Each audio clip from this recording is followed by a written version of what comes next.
तो जैसा कि स्टूडेंट आपके लिए हम चर्चा कर रहे हैं कि इस थ्योरम को बताने से पहले एक खंड समष्टि होती है उसकी डेफिनेशन को क्लियर करना होगा, और खंड समष्टि को बताने से पहले खंड समष्टि को भी बताने से पहले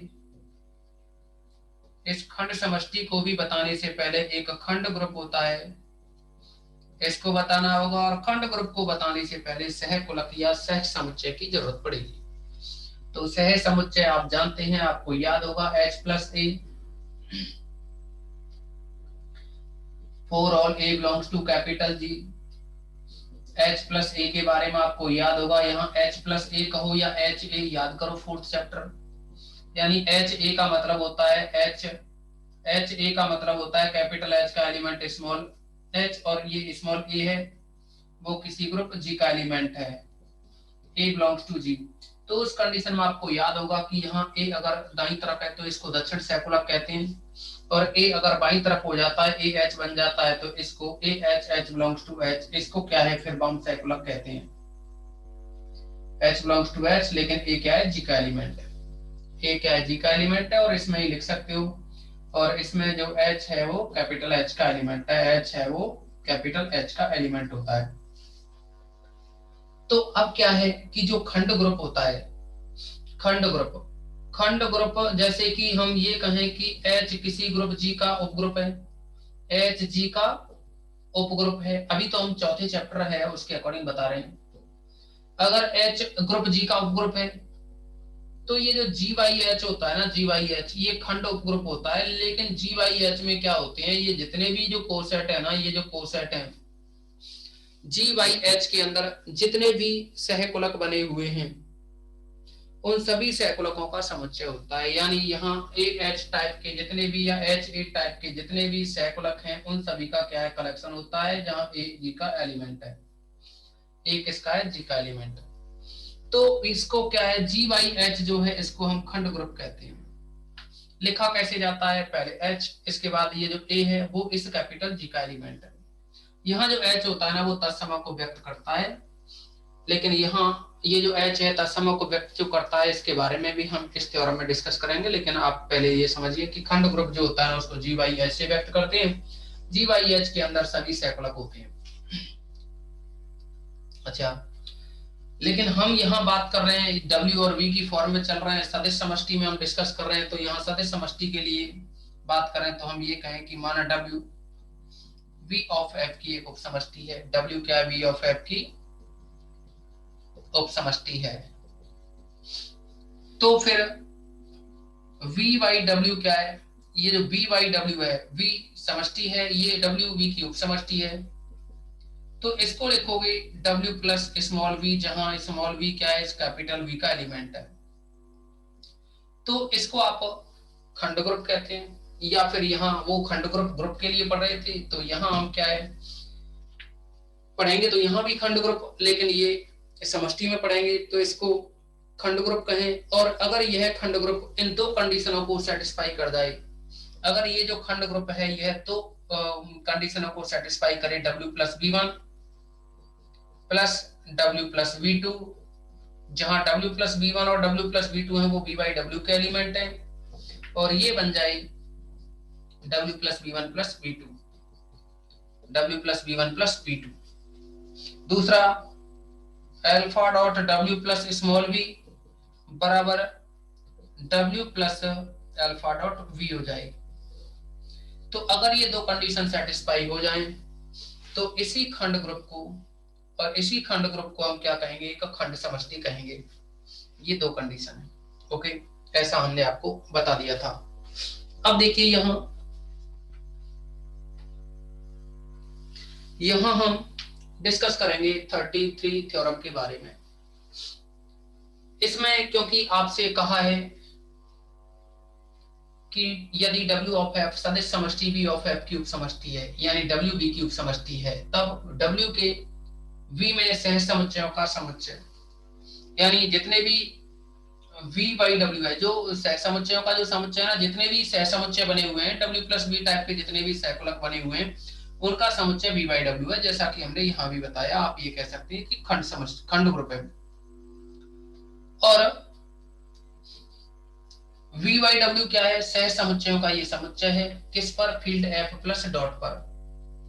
सदिश योग तथा अदिश गुणन संक्रिया के लिए, यानी ये जो VYW है ना, वो सह समुच्चयों का समुच्चय है जो कि सदिश योग तथा अदिश गुणन संक्रिया के लिए निम्न प्रकार से परिभाषित है।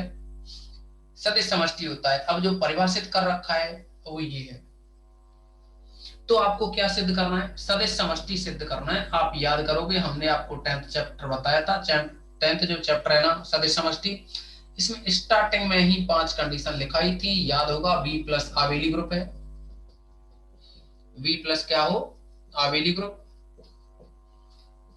इसके बाद में दूसरा पॉइंट लिखाया था और उसमें था अदिश गुणन के लिए बंटन था। अदिश गुणन के लिए बंटन था। ऐसे ही थर्ड पॉइंट था सदिश गुणन के लिए बंटन था। फोर्थ पॉइंट था वो था अदिश गुणन के लिए साहचर्य। Alpha dot beta into V is equal to alpha dot beta dot V. पांचवा नंबर का जो पॉइंट था 1 dot V is equal to V. तो यानी सदिश समष्टि सिद्ध करने के लिए हमें ये 5 कंडीशन बतानी होंगी। ओके, समझ में आ गया होगा हमें करना क्या है इसमें? क्लियर है सभी को? अब देखिए, इसको प्रूफ करने के लिए हम करेंगे क्या इसमें, इन 5 कंडीशनों को प्रूफ करने से पहले ये और देखेंगे कि कहीं ऐसा तो नहीं है कि ये किसी, यानी सदिश योग और अदिश गुणन जो संक्रियाएं हैं ना, वो किसी स्पेशल सेट के लिए ही परिभाषित हो।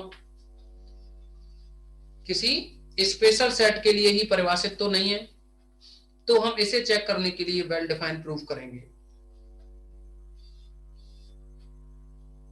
इसे प्रूव करने के लिए हम वेल डिफाइंड प्रूफ करेंगे।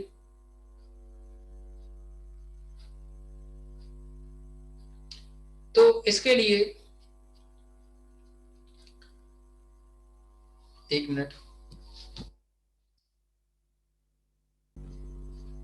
तो जैसा कि स्टूडेंट हमने बताया कि आपको क्या है, वेल डिफाइंड प्रूफ करना होगा सबसे पहले कि अपने पास जो सदिश योग और अदिश गुणन संक्रिया हैं इनको वेल डिफाइन करें। तो वेल डिफाइन करने के लिए आपको क्या है, देखो एक और बात आपको बताएं कि एक थ्योरम आई थी, वहां पे H A into H B, यानी 2 सैकड़ों हों, 2 वाम सैकड़ों का जो गुणन होगा वो भी क्या है, एक वाम सैकड़क होता है।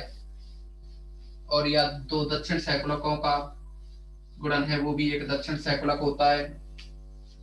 और साथ में ही एक आपको एग्जांपल भी बताया था 4th बी एक्सरसाइज में, आपको याद होगा वहां Z और 3Z वाली कंडीशन बनी थी। G इज इक्वल टू था Z प्लस और H इज इक्वल टू था 3Z। तो आपको याद होना चाहिए वहां आपने सभी जो सैकुलक निकाले थे G के, वो H प्लस 1 H प्लस 2 था। अब देखिए उसमें एक और कंडीशन थी कि जो H प्लस 1 है ना, H प्लस 1 इसमें 1 बिलोंग करता है, 1 बिलोंग करता है। एक और बात देखिए यहाँ, अगर मान लीजिए H plus A is equal to H plus B, 2 सैकुलक है ये, तो H plus A is equal to H plus B, दोनों तरफ संक्रिया करें हम माइनस बी से, तो H plus A minus B is equal to H, only H रह जाएगा, B प्लस माइनस बी वो H प्लस 0 बनेगा। देख सकते हो सीधे ही H प्लस 0, यानी H plus A minus B is equal to H। आपको ये तो पता ही है कि अगर ये H प्लस 1 है तो इसमें 1 बिलोंग करेगा। तो आप देखेंगे कि H plus A minus B है, तो इसका मतलब A माइनस बी है वो H plus A minus B में बिलोंग करेगा। और ये H plus A minus B हो वो H के इक्वल है, तो इसका मतलब हुआ कि जो A माइनस बी है वो फिर H में भी बिलोंग करेगा। ओके स्टूडेंट्स, इस बात को आपको दिमाग में रखना है। अगर H plus A is equal to H plus B हो तो A माइनस बी H में बिलोंग करेगा, और अगर A माइनस बी H में है तो H plus A is equal to H plus B होगा। उस कंडीशन को आप क्या फॉलो करोगे, और जैसे ही उस कंडीशन को फॉलो करोगे तो अब देखिए, सबसे पहले जैसा कि हमने आपको बताया कि इसको वेल डिफाइंड सिद्ध करेंगे। क्या करेंगे? 5 कंडीशन सिद्ध करने से पहले भी सुपरिभाषित सिद्ध करेंगे। अब इसे सुपरिभाषित सिद्ध करने के लिए लेकर के चलेंगे, यानी हम ये कहें कि सर्वप्रथम हम सिद्ध करेंगे कि सदिश योग तथा अदिश गुणन संक्रिया सुपरिभाषित हैं। प्रूफ। सर्वप्रथम हम सिद्ध करेंगे कि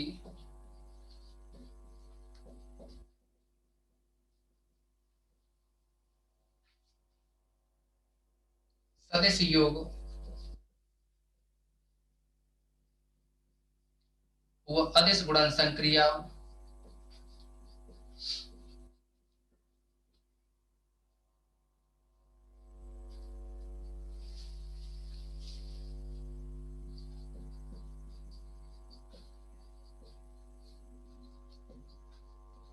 सुपरिभाषित है। और देखो, इसे सुपरिभाषित सिद्ध करने के लिए आप वी वाई डब्ल्यू के कोई भी दो एलिमेंट लेकर के चलो। इसके लिए माना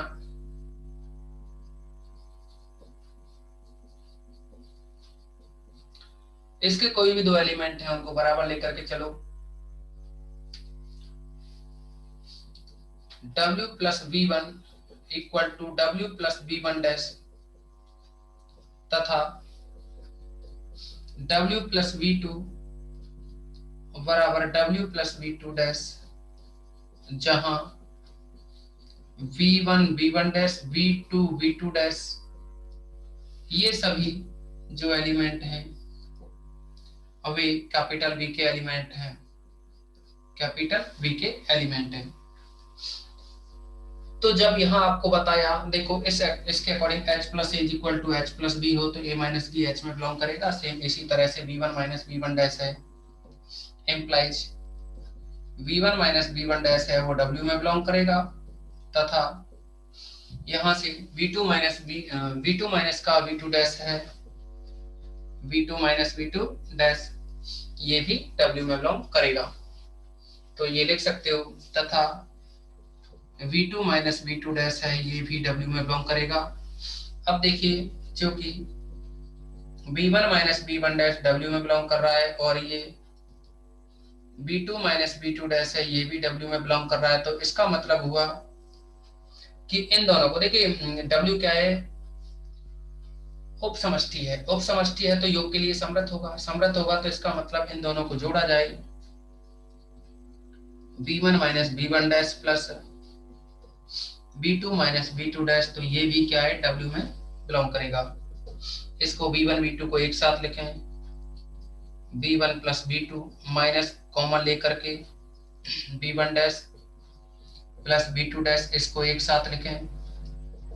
तो आप देखेंगे जैसा कि आपको बताया हमने, A माइनस बी H में है तो H प्लस ए बराबर H प्लस बी। तो आप देखो, इसको A मानो, इसको B मानो, और ये आपका H की जगह W है तो इसको लिख सकते हो W प्लस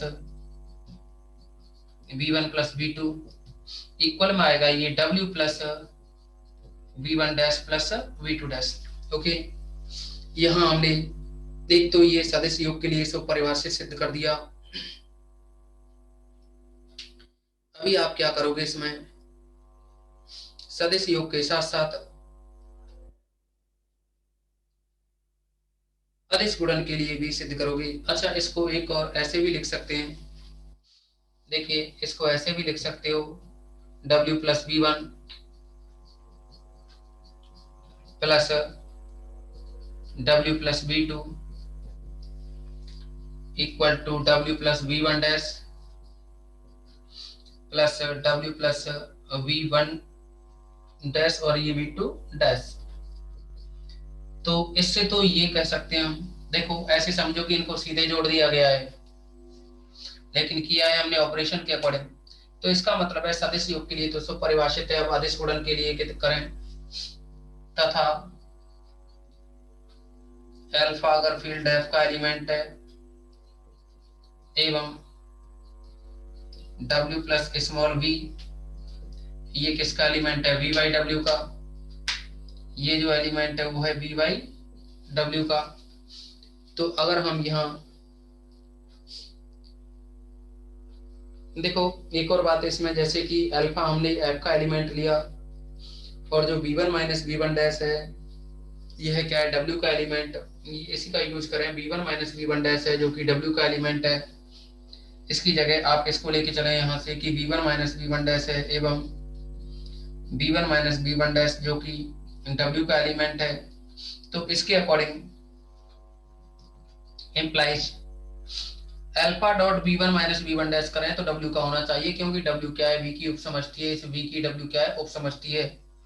तो इसका मतलब alpha dot B one minus B one dash करें तो ये क्या है, W का होना चाहिए। आप इसको लिख सकते हो, अल्फा का ऑपरेशन करें तो ये बनेगा alpha dot B one minus alpha dot B one dash W का एलिमेंट। तो A माइनस बी अगर H का एलिमेंट है तो H plus A is equal to H plus B, तो यहाँ इसको लिख सकते हो W प्लस H की जगह अल्फा डॉट बी वन समझेंगे आप, तो W plus alpha dot B one equal to W plus alpha dot B one dash. आपको पता है कि यहाँ जो अल्फा होता है ना, इसको बाहर निकाल सकते हो, जो कि आपको हम पहले बता चुके हैं, कुछ प्रॉपर्टी बताई थी स्टार्टिंग में। तो इस अल्फा को आप बाहर करें, जैसे ही अल्फा को बाहर करोगे तो इसको लिख सकते हो यहाँ alpha dot W plus B one equal to, यहाँ से भी alpha dot W plus B one dash. तो ये कह सकते हैं कि हम सदिश यानी जो सदिश योग और अदिश गुणन है वह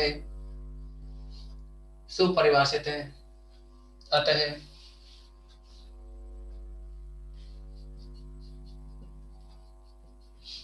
सदिश योग व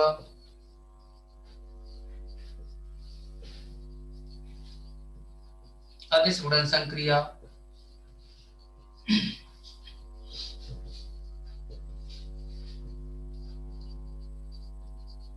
सुपरिभाषित है।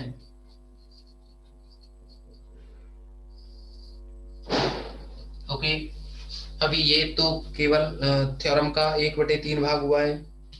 अब देखो आप इसमें, सचिन क्या प्रॉब्लम है भाई? सचिन बोलिए क्या प्रॉब्लम आ रही है?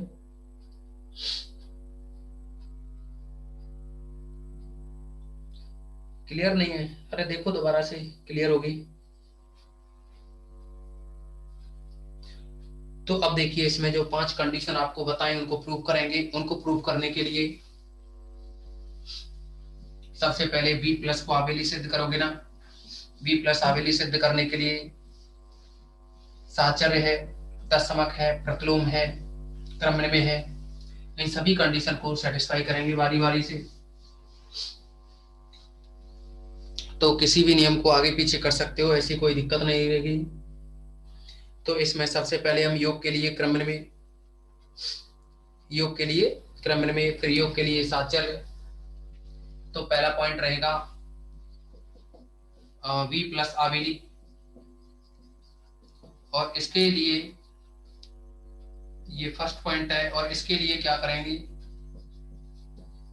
आवेली ग्रुप सिद्ध करने के लिए इसमें पहला पॉइंट है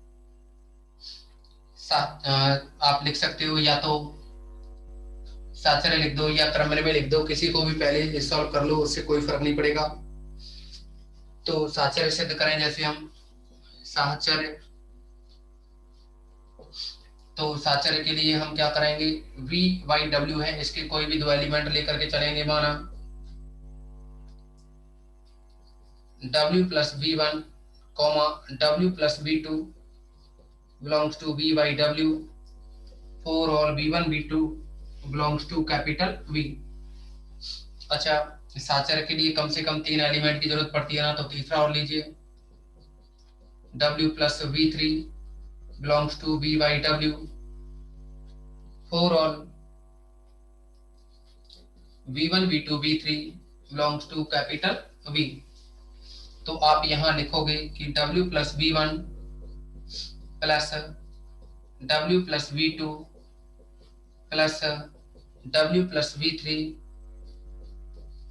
तो इसको सॉल्व करें तो पहले जो w प्लस v1 है इसको बाहर रखो, इस ब्रैकेट को सॉल्व करेंगे जैसा कि आपको ये संक्रिया दे रखी है, इसके अकॉर्डिंग इनको हमने देखो, इनके अकॉर्डिंग चलोगे तो यह बना w प्लस, और ये आ जाएगा w plus v2 plus v3 करोगे V2 प्लस V3, फिर से इसमें ये संक्रिया लगाओगे तो ये बनेगा W प्लस, और ये है V1 प्लस और V2 प्लस V3, लेकिन V2 V3 जो सदिश के अवयव हैं, सदिश V के अवयव हैं, और V के अवयव तो क्या है, साचर्य नियम का पालन करते हैं। तो W प्लस यहाँ V1 को बाहर देखो, V1 को और V2 को एक साथ लिखें और इस V3 को बाहर कर सकते हैं। तो इस नियमानुसार आप लिख सकते हो ये W plus V1 plus V2 plus, इसको लिख सकते हो W प्लस V3। ओके, अब आप देखिए इनको सॉल्व करें तो ये बनेगा W plus V1 plus W plus V2 plus का W plus V3। Okay students, देखोगे आप लास्ट वाले दो ब्रैकेट में थे, यहाँ पहले वाले दो ब्रैकेट में आ गए। तो यहाँ हम ये कह सकते हैं, यहाँ ये स्पष्ट कर सकते हैं कि V प्लस साचर्य है, अतः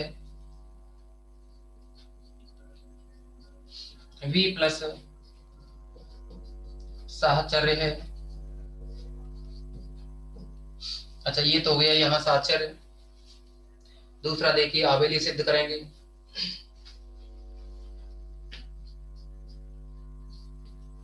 दूसरा पॉइंट है क्रम विनिमय के लिए, क्रम विनिमय।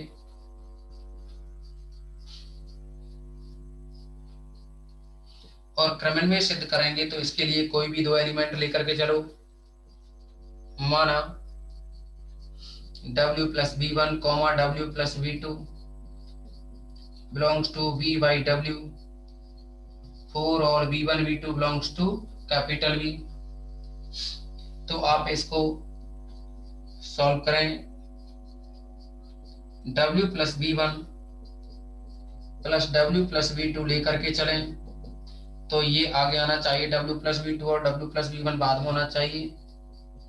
तो योग के लिए जो खंड समष्टि की डेफिनेशन है उसके अकॉर्डिंग V1 प्लस V2 एक साथ आ जाएंगे, लेकिन V1 और V2 तो सदिश समष्टि के एलिमेंट हैं, तो इनको आप आगे पीछे लिख सकते हो, यानी V2 प्लस V1 लिख सकते हो, क्रम में पालन करेंगे। मतलब इसको भी लिख सकते हो आप W प्लस V2 प्लस का W प्लस V1।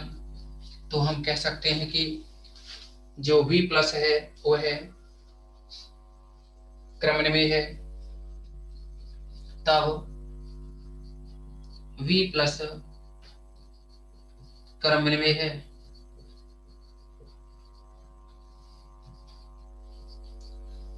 तो स्टूडेंट्स, अभी इसमें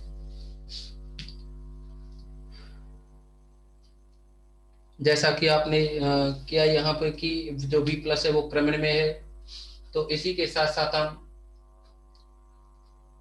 एक तो तत्समक, दूसरा प्रतिलोम, इनके बारे में और डिस्कस करेंगे। तो स्टूडेंट्स, अब हम यहाँ जैसा कि आपसे बात कर रहे थे कि योग संक्रिया के लिए तत्समक अवयव का अस्तित्व, तो योग के लिए तत्समक के बारे में डिस्कस करेंगे। यानी थर्ड पॉइंट है यहाँ योज्य तत्समक।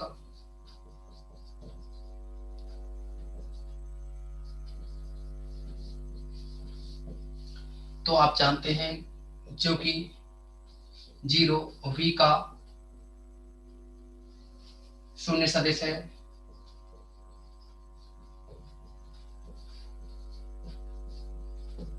तब अगर हम इस W में 0 जोड़ें तो W के ही बराबर होगा। तब W प्लस 0 करें तो ये W के बराबर होगा, और ये जो W प्लस 0 है, क्योंकि ये W plus V small v की जगह क्या 0 है जो कि कैपिटल V का एलिमेंट है। तो ऐसे समझो आप W प्लस स्मॉल v है, तो ये क्या है, V बाई W का एलिमेंट हुआ ना। ये किसका एलिमेंट होगा, V बाई W का। जो W प्लस 0 है वो V बाई W का एलिमेंट बना। तो अगर हम इसमें V बाई W का कोई और भी एलिमेंट लेकर के चलें, अब W plus small v belongs to v by w है, तब W प्लस 0 में और इस W प्लस v को जोड़ा जाए तो खंड समष्टि के अकॉर्डिंग यह बनना चाहिए W प्लस 0 प्लस v, जो कि W प्लस v ही आया, इस W प्लस v के बराबर आया। यानी आपने जो W प्लस 0 को और W प्लस v को जोड़ा तो ये W प्लस v ही आया। इसका मतलब ये तो तभी संभव है जब इस W प्लस v का जो तत्समक है वो W प्लस 0 हो। तो ये कह सकते हैं हम उपरोक्त से स्पष्ट है, उपरोक्त से स्पष्ट है कि W प्लस 0 इक्वल टू जो कि W है V बाई W का योज्य तत्समक है, योज्य तत्समक है। अभी नेक्स्ट पॉइंट हम प्रतिलोम के बारे में डिस्कस करेंगे।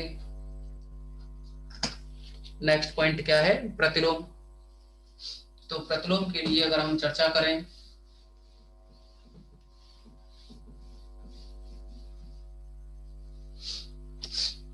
अगला पॉइंट V प्लस है ना, उसके लिए प्रतिलोम के बारे में डिस्कस करेंगे। प्रतिलोम तो अगर हम ये कहें कि माना W plus small v belongs to v by W का प्रतिलोम या योज्य प्रतिलोम W प्लस x है, तब आप समझोगे कि अगर v बाई W का यानी v बाई W का जो element W plus small v है, अगर इसका प्रतिलोम W प्लस x है तो इन दोनों को जोड़ने पर तत्समक आना चाहिए, जो कि तत्समक W प्लस 0 है, W प्लस 0। तो इसका मतलब हुआ, इसको संक्रिया के अकॉर्डिंग लिख सकते हैं W plus V plus x equal to W plus 0। तो संक्रिया के अकॉर्डिंग इसको हमने लिखा कि W plus V plus x is equal to W plus 0। तो इसका मतलब हुआ कि यहाँ जो V प्लस x है, इसका मतलब हुआ कि यहाँ जो B प्लस x है वो 0 के इक्वल होना चाहिए। B plus x is equal to 0, तो x is equal to minus B. अब देखो ये जो माइनस बी आया ना, x का मान, ये कैपिटल V का एलिमेंट है, तब W plus X is equal to जो कि W प्लस माइनस बी है, जो कि V बाई W में है। और B बाई W में है तो हम यह कह सकते हैं, B बाई W में इसीलिए है क्योंकि ये जो माइनस बी है वो कैपिटल B यानी सदिश का एलिमेंट है। तो हम ये कह सकते हैं कि अतः V प्लस W का जो प्रतिलोम है वह W प्लस माइनस बी है। अतः V बाई W का योज्य प्रतिलोम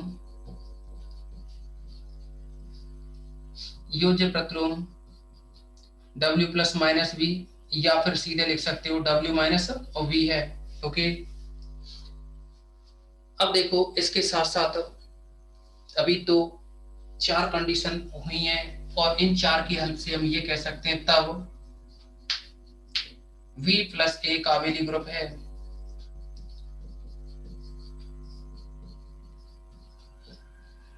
V प्लस आवेली हो गया, तो अब अपने पास जो 4 कंडीशन बची हैं उनको आप सीधे ही लिख सकते हो।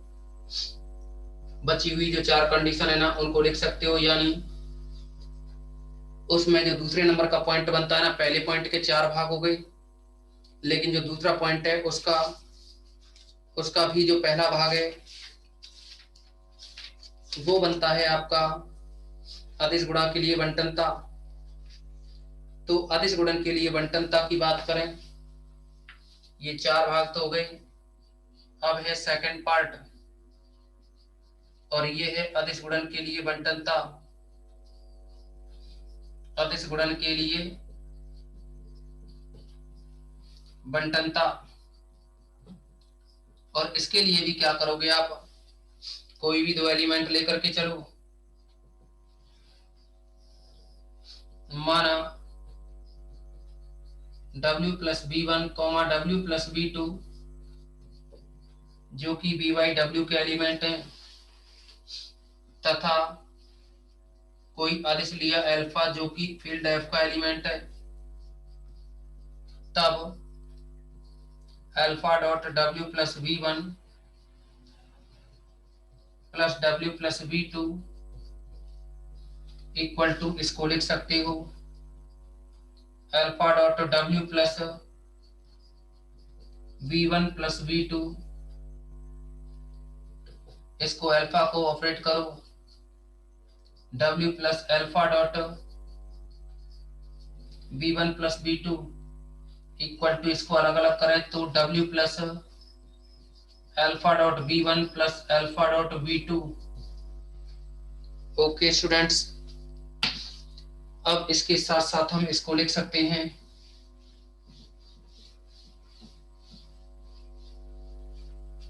आप इसको लिख सकते हो कि देखिए ये इक्वल चल रहा है यहाँ alpha dot W plus B1 alpha dot W plus B1 plus W plus B2 equal to, देखो इसको अलग अलग करें तो W plus alpha dot B1 W plus alpha dot B1 plus W plus alpha dot B2, यहां से इस alpha को बाहर ला सकते हो alpha dot W plus B1, यहां से इस अल्फा को बाहर ला सकते हो alpha dot W plus B2। तो देखिए ये बंटन हो गया अल्फा का W प्लस B1 के साथ और अल्फा का W प्लस B2 के साथ। तो हम ये कह सकते हैं अतः अदिश गुणन के लिए जो संक्रिया है वो है बंटन है। तो आप कह सकते हो कि अतः आदेश गुणन के लिए संक्रिया जो आदेश है या आदेश गुणन संक्रिया बंटन है। अतः आदेश गुणन संक्रिया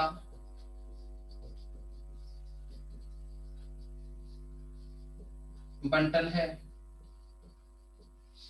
अगला पॉइंट रहेगा आपका थर्ड, और जो थर्ड पॉइंट है वो है आपका आदेश योग के लिए बंटनता। आदेश योग के लिए बंटनता,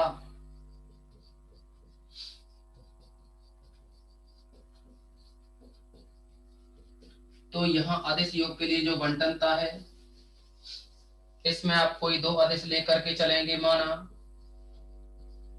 alpha comma beta belongs to field F तथा W plus small b belongs to V/W, तब अल्फा प्लस बीटा है इसका डॉट करोगे W प्लस स्मॉल b से, तो यह बनेगा डॉट करोगे तो ये W का यानी अल्फा प्लस बीटा का डॉट होगा यहाँ V से, plus alpha plus beta dot V, इसको लिख सकते हो यहाँ W plus alpha dot B plus beta dot B, इसको भी अलग अलग लिखा जा सकता है पूर्व की तरह alpha dot B plus W plus beta dot B। यहां से अल्फा को आप बाहर निकाल सकते हैं alpha dot W plus B plus beta dot W plus B। तो इसका मतलब हुआ आदेश योग के लिए बंटन है। अतः आदेश योग संक्रिया बंटन है।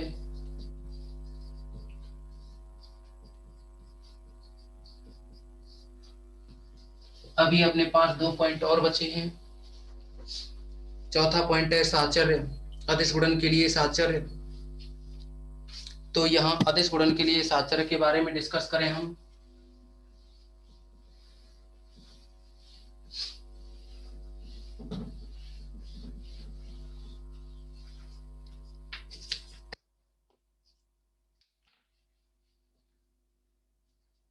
चौथा पॉइंट है यहाँ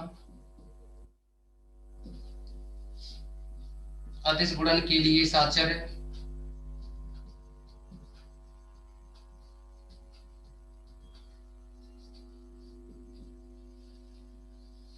तो इसमें अदिश गुणन के लिए साहचर्य का डिस्कस करोगे।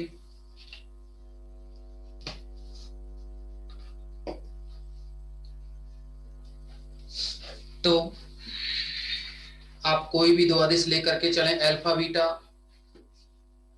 तो अगर आप अल्फा बीटा दो अदिश लेकर के चलें तो आप लिख सकते हो यहाँ for all alpha comma beta belongs to field F, alpha comma beta belongs to field F, तथा W प्लस स्मॉल v है जो कि v बाई W का एलिमेंट है। W प्लस स्मॉल v है वो क्या है, कैपिटल V बाई W का एलिमेंट है। ओके, अब देखिए इसमें W plus V capital V by W का एलिमेंट है, तब अल्फा डॉट बीटा डॉट में W plus V equal to alpha dot beta का V के साथ में ऑपरेशन करें तो ये बनेगा W plus alpha dot beta dot small v, W plus alpha dot beta dot v। आप इसमें से जैसा कि यहां लिखा है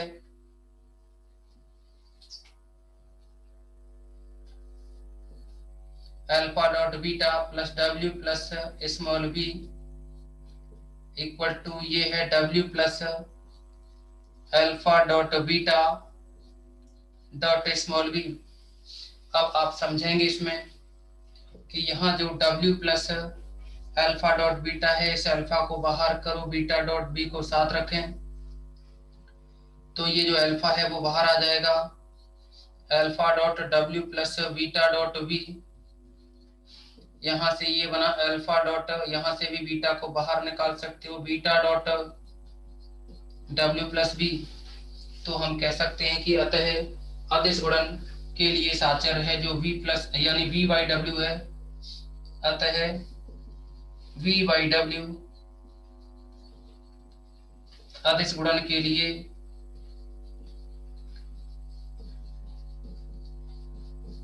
साहचर्य है। अब लास्ट पॉइंट है 5th नंबर का, और वो है 1 dot W plus V equal to W plus 1 dot V equal to W plus V। तो पांचवी कंडीशन को भी सेटिस्फाई कर गया। अगर ये पांचों कंडीशन सेटिस्फाई हो गई तो हम कह सकते हैं कि V by W field F पर एक खंड समष्टि है, तब V बाई W तब V by W field F पर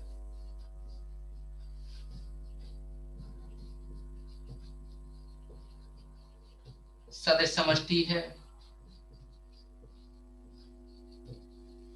ओके स्टूडेंट्स, ये थ्योरम कंप्लीट हुई।